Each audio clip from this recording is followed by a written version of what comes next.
Now, Rosa María Payá has emerged as one of the leading voices in the fight for freedom in Cuba. Her father, Osvaldo Payá, led the nonviolent movement in Cuba for decades before before he died in a car accident in 2012. CBS 4's Jim DeFede met with Osvaldo Payá in Cuba almost 20 years ago, and the protests grow on the island.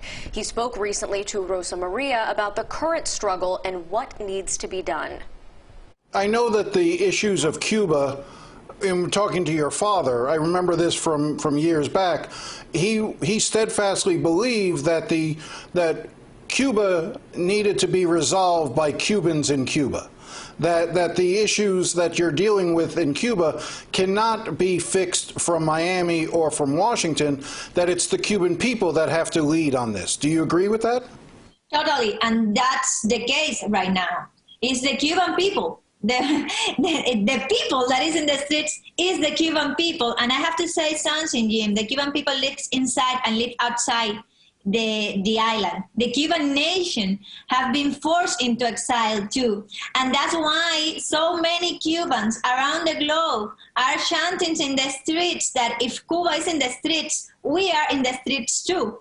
And that's beautiful, but we also need the support of the international community. The United States can also help to build in an international coalition of democracies supporting the right to freedom of the Cuban people, and that starts by denouncing the illegitimacy of the regime. That dictatorship is not legitimate, and they lost the last ounce of legitimacy that they had in the moment that they decided to shut down with real bullets to unarmed protesters in the streets. So the world should react in consequence and denounce that illegitimacy, cut diplomatic relations with that country, and start to support the Cuban people in their quest for recovering their own sovereignty.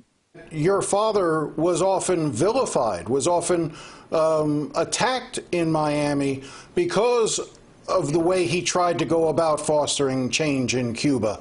Many of the people that you stand with today were some of those voices that criticized him then. So of course that we have had our differences, but this is a moment of unity. And that unity is demanding the end of the dictatorship and the freedom for the Cuban people. And any Cuban that decide to make that demand and to assume that cause is my brother, is my sister, and we are together in this.